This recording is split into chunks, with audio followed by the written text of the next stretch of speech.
పెళ్ళైనా పండగైనా వేడుక ఏదైనా పట్టు చీరల ప్రత్యేక వేదిక వారాహి సిల్క్స్.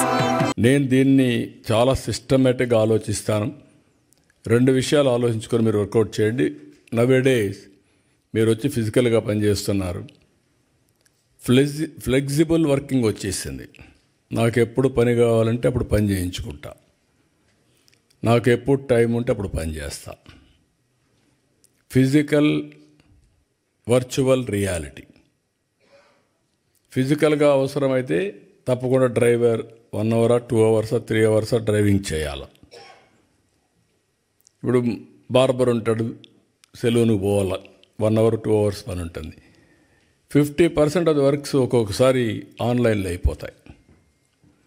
ఇలాంటివి ఉన్నప్పుడు నేనేం చేద్దాం అనుకుంటున్నానంటే మీరు కూడా కోఆపరేట్ చేస్తే ఆంధ్రప్రదేశ్లో ఇంటి దగ్గర కూర్చొని వర్క్ ఫ్రమ్ హోమ్ అవకాశాలు ఎక్కడుంటాయో ప్రపంచంలో మొత్తం తీసుకొచ్చి ఆంధ్రప్రదేశ్ని ఒక వర్క్ ఫ్రమ్ హోమ్ హబ్గా తయారు చేయాలని నా కోరిక.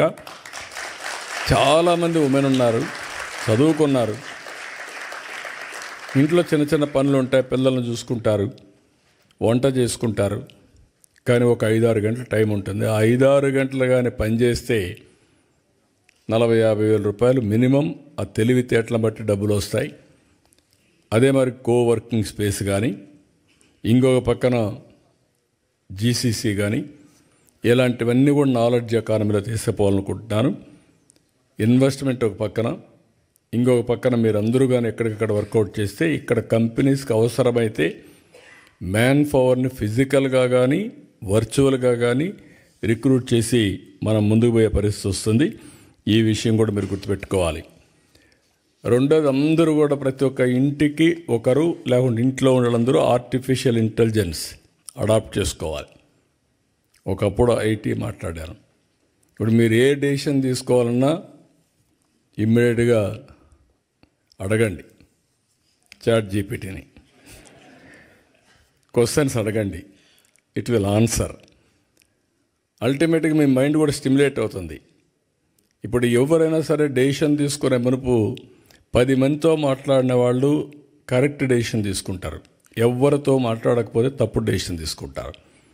ఇప్పుడు ఆ పని 10 మందితో మాట్లాడలేని వాళ్ళందరూ చాట్ జీపీటీతో మాట్లాడితే లేకుంటే ఏఐతో మాట్లాడితే వస్తుంది. నేను కూడా ఆలోచిస్తున్నా, వీలైతే ఏఐ అనేది గవర్నమెంట్ ఆఫ్ ఇండియా కానీ ఆంధ్రప్రదేశ్ కానీ ఎట్లా చేయగలదని తెలుసు. వాళ్ళకి లంసమ్ డబ్బులు పే చేసేసి అది ఓపెన్ పెట్టేసి అందరూ కూడా అడాప్ట్ చేసుకోవడానికి, అక్కడి నుంచి వర్క్ చేయడానికి వీలైతే పెడదామని కూడా ఆలోచిస్తున్నానంటే ఏఐ అనేది ఆ ప్లాట్ఫామ్స్ అన్నీ అందరికీ యాజ్ ఆన్ టుడే ఓపెన్ ఉన్నాయి, కొన్ని పేమెంట్స్ ఉన్నాయి. ఆ పేమెంట్సే గవర్నమెంట్లో కట్టేస్తే వాళ్ళ ప్లాట్ఫామ్ మనకి సోర్స్ మనకిస్తే మనం డెవలప్ చేయని చూద్దాం అనుకుంటున్నాం. ఇది కూడా మీరు గుర్తుపెట్టుకొని ఏ విధంగా చేయాలో మీరు చేయాల్సి నేను కోరుతున్నాను. ఇంకొక పక్కన ఈరోజు నేను ఒక విజన్ డాక్యుమెంట్ తయారు చేశాను. ఆ విజన్ డాక్యుమెంట్ గురించి ఎక్కువ నేను మాట్లాడిన, ఎందుకంటే మళ్ళీ టైం లేదు కాబట్టి ఫొటోస్ కూడా కావాలి మీకు. మళ్ళీ మాకు అక్కడ ఫంక్షన్ కూడా ఉంది, దానికి ఎక్కువ టైం ఇస్తున్నాం. 2047కి స్పష్టమైన గైడ్లైన్స్ ఇచ్చాను. ఒక 10 ప్రిన్సిపల్స్ పెట్టాను. 0 పావర్టీ, అదే మరిగా ఉద్యోగాల కల్పన, అదే మరిగా population management, skill development, human resource development, ఇంకో పక్క వాటర్. అందుకే ఇప్పుడు కొత్తగా మీరు చూస్తే గోదావరి నుంచి బనకచెర్లకు నీళ్లు తీసుకుపోవాలనుకుంటున్నా. అది వస్తే పెద్ద గేమ్ చేంజర్గా అవుతుంది, అది కూడా వర్కౌట్ చేస్తున్నాం. ఇంకో పక్క వ్యవసాయం పైన ఎక్కువ శ్రద్ధ పెడుతున్నాం. గ్లోబల్ బెస్ట్ లాజిస్టిక్స్ హబ్గా తయారు చేయాలనుకుంటున్నాం. పవర్లో మీరు ఊహించని పరిణామాలు వస్తున్నాయి. ఈరోజు మీరు చూస్తే ఇంటిపైనే కరెంటు తయారు చేసుకునే పరిస్థితికి వచ్చాం. అదే మరిగా ఈరోజు విండ్ పవర్ వచ్చింది, అదే మరి పంప్డ్ ఎనర్జీ వచ్చింది, గ్రీన్ ఎనర్జీ వచ్చింది. ఇప్పుడు ఆంధ్రప్రదేశ్కి ఒక గ్రీన్ హైడ్రోజన్ హబ్గా తయారయ్యేదానికి అవకాశాలు వచ్చాయి. దీనివల్ల కొన్ని లక్షల మందికి ఉద్యోగాలు వస్తాయి. పోర్ట్లు ఉన్నాయి కాబట్టి మన దగ్గర నుంచి మనం ఎక్స్పోర్ట్ చేసే పరిస్థితి కూడా వస్తుంది. దీనికి కూడా శ్రీకారం చుట్టి మనం ముందుకు పోతున్నాం. నేను మిమ్మల్ని అందరినీ ఇంకా ఎక్కువ టైం కాకుండా పాలసీలన్నీ తీసుకొచ్చాం, అన్నీ తీసుకొచ్చాం. ఏ విధంగా మిమ్మల్ని అందరినీ విన్ విన్ సిచ్యువేషన్లో ఆంధ్రప్రదేశ్ అభివృద్ధిలో కూడా భాగస్వాములు చేయాలని నేను కూడా ఆలోచిస్తా. ఫస్ట్ మీరంతా ఎన్ఆర్టీలో మెంబర్స్గా తయారైతే ఒక డేటాబేస్ వస్తుంది. తెలుగు అసోసియేషన్స్ డిఫరెంట్గా ఉండొచ్చు, పర్వాలేదు.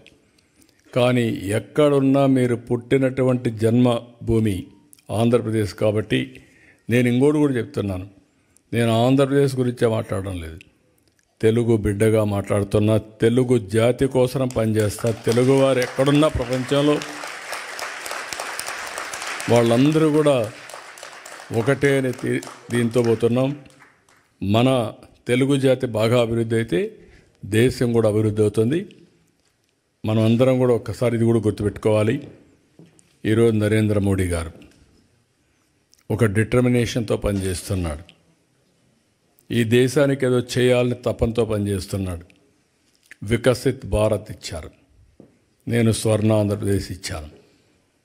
వాళ్ళు వికసిత్ భారత్లో భారతదేశాన్ని నెంబర్ 1 చేయాలంటే నేను స్వర్ణ ఆంధ్రప్రదేశ్ దానికంటే అన్ని రాష్ట్రాల కంటే నెంబర్ 1 తెలుగు రాష్ట్రాలు ఉండాలి, ఆంధ్రప్రదేశ్ ఉండాలని దానికి ఒక విజన్ తయారు చేశాను. ఇప్పుడు ఇవన్నీ కూడా అమలు చేయాలంటే మీరు ఎక్కడున్నా మీరు కూడా సహకరించాలి. సుమన్ టీవీలో మీ పర్సనల్ అండ్ బిజినెస్ ప్రమోషన్స్ కోసం కింది నెంబర్కి కాంటాక్ట్ చేయండి.